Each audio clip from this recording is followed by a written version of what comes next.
Munroe, when someone has written 60 books, 49 of which are bestsellers. He goes around the world. He's visited 132 countries around the world. On this particular tour of Africa, he's visiting 9 countries. And it's all about leadership. It's all about change through leadership. That's what he's all about. He's a motivator, inspiration leader. I tell you, what a man, what a man. And he's here to tell us or give us hope, especially those of you out there who feel there is no hope for tomorrow. Listen to this man, because he was telling me a short while ago, he used to sleep with roaches and rats. Look at the man now. Sit back. His Twitter handle is @MylesMunroe. Mine is @Koinanga Jeff. The hashtag is JKL. He is the president and founder of the Bahamas Faith Ministries International. Dr. Myles Munroe. Wow. My brother. What an introduction. Oh my, what a man. Thank you so much, Jeff. Man. And that's just a tiny little bit. It's the tip of the iceberg. Listen, just sitting next to you make me want to get started real fast. But thank you so much for the privilege of being here on your show, and I'm so excited about the impact that you're having, not only on the lives of people, but the mentality of a whole nation. Yes. And I think that's so critical. So it's a pleasure to be back in Kenya. This is my second time being in Kenya. I couldn't wait to get back. I was here last year. That's a good sign. That's a good sign. That's a good sign. Yes, and I plan to be back many more times. So hopefully we can maybe find some place for me to invest some money here. My man. My man. I could talk about a couple of places, but I'll tell you about it later. I could always build a studio. We could do something together. Hello? Myles Koinanga Studio. I'm going to tell our viewers about a couple of places you're going to be visiting or you're going to be speaking at in the next couple of days. We'll talk about it very shortly. But first of all, you were telling me you used to sleep with rats and roaches. Yes. Come on, dog. Well, you know, people normally look at you and they think that you were born the way you are. And that's impossible. Every successful person has a story. Their story is more important than their success. Don't ever be jealous of a successful person because you don't know their story. I was born where I still live. I live in the Bahamas, the place where God lives, of course. And but he visits Kenya? He visits Kenya very often. Thank you. Always comes back home. I'm sure he's here now because I came, but anyhow. I was born in a beautiful island nation called the Bahamas.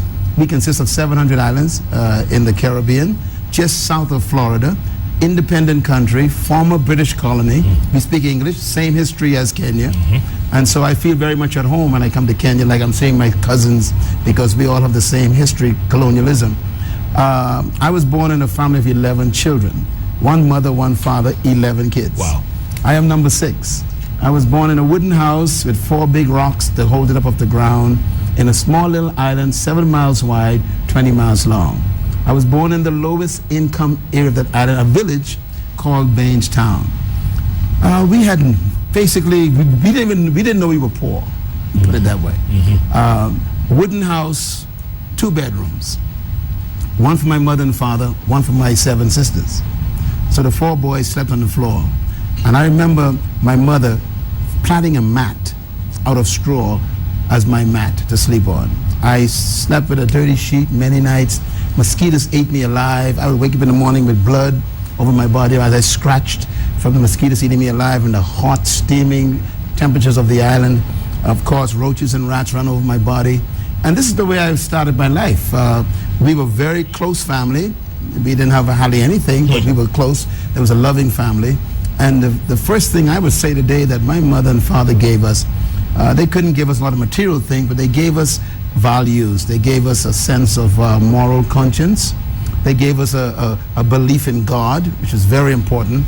And they gave us a hope that we can achieve anything we dream. And then, Doc, at the age of 13, and I read this story and I loved it. At the age of 13, you had a sort of an epiphany, if you will. Yes. Because you ended up getting into the New Testament, reading the 4 Gospels.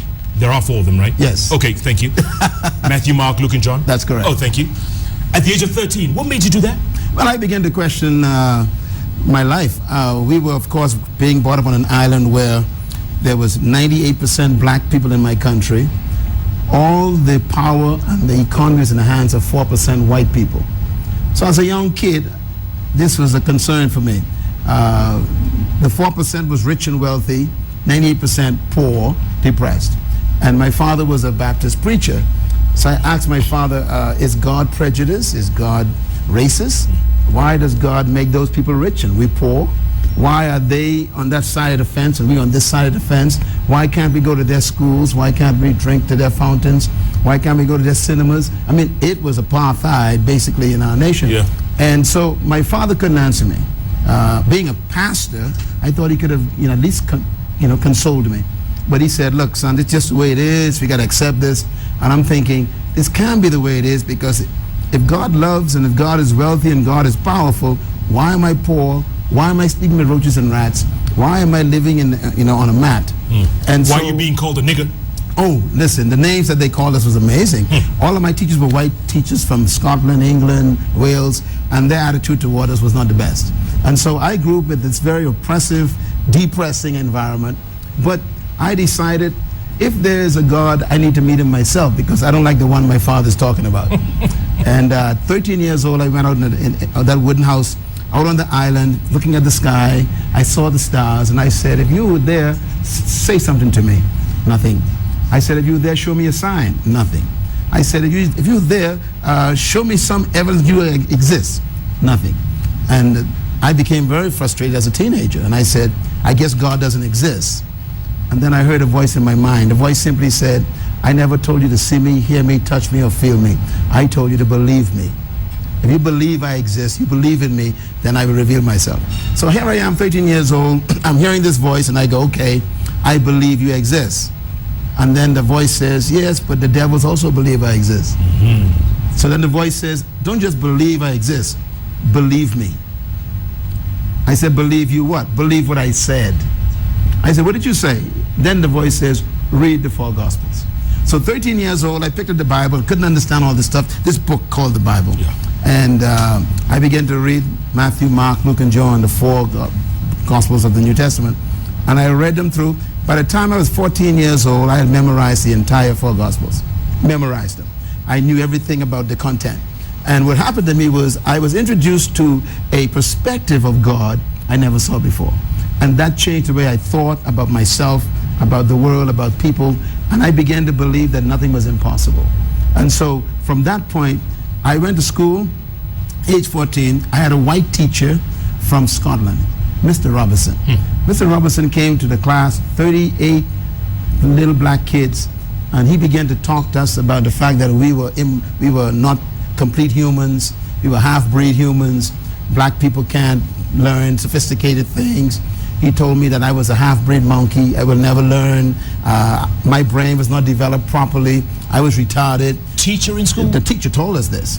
And he stood before my desk and hit on the desk. He says, you're stupid, you're black, you're a nigger, you can't learn, you are retarded, you are uneducable. I mean, the words, I remember the words. And I sat there weeping as a kid. Because this man was telling us these things, and I was an F student in his class. F, failing student. Yep. So my conclusion was, maybe he's right. He says, you're a half-breed monkey, retarded, uneducable nigger. I said, maybe he's right. I went home and told my mom. I said, Mom, the teacher said that I am retarded, I'm a half-breed monkey, I am uneducable, and I am a nigger whose brain is not developed. My mother said, don't you ever say that again. She shook me. And then she gave me this book that she called the Bible. She said, memorize this statement. It was a statement in the Bible. And it simply said, now unto him who is able to do exceedingly abundantly above, far beyond all I can ever ask, think, or imagine, according to the power that worketh within me. Now you know I know it, right? Yeah. That's how fast I said it. What book is that? What? Ephesians chapter 3, verse 20. I knew that. Powerful, yeah. Thank you, Jeff. See, Jeff got this down to science, right? So I memorized it, and let me quote it slowly. It says, now unto him who is able to do exceeding above all you can ever ask for, think about, or imagine, according to the power that worketh within me. By the time I finished memorizing it, after 3 hours, I suddenly realized that what I imagined was possible, and the power was not in my teacher, it was in me. I went back to the school and I decided I'm going to educate myself at age 14. So I read all the books on geometry, the books on English, the books on history. I memorized all of the calculations of algebra, And my classes turned around. In 3 months, I became a B student. In 6 months, an A student. I graduated top of the school the following year, and I became the #1 student in the school by the time I graduated from high school. What did Mr. Robertson say? Well, I tell you what, Mr. Robertson was a problem, because when I graduated, they gave me a plaque as the most improved student in the school. I took the plaque and took it to Mr. Robertson. Mr. Robertson, this is for you from a monkey. Oh, you did. But the story doesn't end there. Of course, I got punished when I got home. My mom says, "You gave the plaque away?" I said, "Yes. I gave it to the teacher who told me that I was not able to learn." A few years after that, I went to college. I got 3 bachelor's degrees in 4 years, a master's degree in 18 months, 5 doctorate degrees that I have today bestowed upon me by 5 different universities. Well, I'm just a monkey, right? So I went to London to facilitate a leadership training course in downtown London. Hotel was filled with people. Over 500 people showed up. And I'm speaking on leadership. At the end of the session, I'm sitting in the lobby of the hotel, and there's a long line of people, and I'm autographing my books for them. And they were buying books, in that area. And this old white man with a cane walks up to me trembling. He's shaking. And he puts 2 of my books on the table, and I looked at them. One of them was very greasy and dirty, and it was marked up and dog-eared. And I said, "Sir, I'd like to see my book like this." That means the person read it. I said, "Thank you so much for reading the book." And the old man said, "This book changed my life." I said, "Sir, that means so much to me as an author." And I autographed the book for him. Then I autographed the new book he had just bought. And I thanked him, shook his hands, and he just stood there. And I said, "Sir, there's a line behind you. Why don't you allow others to come?" And he just stood there looking at me, didn't say a word. And I said, "Sir, I appreciate you coming to the seminar. Thank you for coming today. Please allow the others behind you to come forward." And he just stood there looking at me, wouldn't move. I said, "Sir, is there something the matter?" And then he said, "I used to live in the Bahamas." I said, "Really? Where?" He said, "In Nassau, the capital." I said, "Sir, that's where I'm from." I said, "What did you do when you were there?" He said, "I was a teacher." I said, "Where did you teach?" He said, C.H. Reed's Junior High School. I said, "Sir, that's my school." He said, "Yes, I taught there." He said, "You don't remember me, do you?" I said, "No, sir." He said, "I'm Mr. Robertson." I said, "You, Mr. Robertson?" Then suddenly I realized, under all the wrinkles, this old man, bent over, was the teacher who called me a half-breed, nigger, monkey, retarded, uneducable. I jumped up from my table, ran around, I grabbed him and I hugged him, and we hugged each other. He wept on my shoulders, I wept on his, and all these people in the lobby of the hotel downtown London, confused. They said, "This black man hugging this white man," and they're crying and kissing each other on the cheeks and everything, and everybody's like, "What's going on here?" But you see, that moment I realized that this man was transformed by my book. And while we are hugging, he said to me, "I'm sorry, I'm sorry, I'm sorry." I'm saying, "Sorry for what?" He says, "I just took a train from Scotland, took the ferry. When I heard you were coming, your books are up in Scotland in our bookstores. And I saw that you were coming, and I came down to London just to see you, to tell you I'm sorry." I said, "Sorry about what?" He said, "I'm just sorry." Then I realized what he meant. And I said, "Mr. Robertson, you mean you actually read the book written by a monkey and a half-breed nigger?" I said, "You mean a monkey changed your life?" And he laughed. I laughed. We hugged. We kissed each other. And I said, "Mr. Robertson, don't you ever again underestimate a human." That had hurt him for many years, hadn't it? Absolutely. That guilt. He saw my success, and he remembered that he did not treat me properly. So I tell people, never cancel people. Don't assume you know anybody, and don't speak negative to any child, because in that child could be a best-selling author. My goodness. Today, my books are textbooks in that school. In that same school? Where he called me a monkey. In the Bahamas. And then you were telling me earlier on at Harvard. You went to speak at Harvard? Oh, yes. Harvard University. Yes. It's a school where Mr. Obama graduated from. Many of the President of the United States in top school, Ivy League. I never dreamt that I would be asked to come to speak to Harvard University. But about 5 years ago, one of the professors read one of my books on leadership, and he brought me in to speak. And the place was packed with all these professors, critics, the intellectuals of the school. and there was about 17 to 18 different countries represented in that meeting. It was about 600 people in Harvard University. They came to listen to me lecture on leadership, and I stood up, they gave me the microphone, I spoke, and after about 30-40 minutes, I got a standing ovation. So I didn't realize, I mean, I get people applaud for me very, very often, but they said Harvard University has never given a speaker a standing ovation. Come on. It was the first in the history of the school. And who was right after you? Well, I'll tell them. Tim Robbins. Yeah, Tim Robbins supposed to be the #1, of course, motivated in America. Correct. He decided he was not going to speak after me anymore. So he came up and apologized, and I told him he got to come and have lunch with me. Oh. But my point is that Harvard University is an Ivy League school, and to have my books there as textbooks is very humbling. But to be asked to come back 5 years consecutively to speak, to lecture, is a very significant accomplishment for a black person. Do you have the time? Do you get the time? Well, you know, I believe that everyone is given the same amount of time every day, 24 hours. We become what we are based on how we use our 24. So no one is better than anyone. It's how they invest their 24 hours. And what you are today is a result of how you use your 24 hours. If you don't like who you are, you must change the way you use your 24 hours. Some people sleep most of it. That's right. You know, I get an average of 4 hours sleep every day. 4 hours, yeah. I'm just getting started with 4. Yeah, I think you cannot really make an impact in the world and get 8 hours sleep. It's impossible. If you're going to pursue your dream, there's going to be a price you have to pay. So there are 3 words I use to define how I manage my life. The first word is prioritize. The second word is organize. And the third word is discipline. You must prioritize your life. You must decide what do you want to accomplish in life. Document your purpose. Design your destiny. Put on paper what your plan for your life is. If you don't do that, you'll never prioritize your life. Once you know where you're going, you also know where you don't want to go. So your destiny not only defines where you are going, it also defines where you're not going. So you are able to prioritize your life based on your destination. Then you must organize your life according to what you prioritize. In other words, be able to say no to people, even they may offer you something good. Good is not always right for you. The greatest distraction to people is good things, not bad things. If you're going to be successful, you must be able to say no to good things, not just bad things, because good may not be right for you. Right has to do with what takes me to my destiny. That's why I write a lot on the word purpose.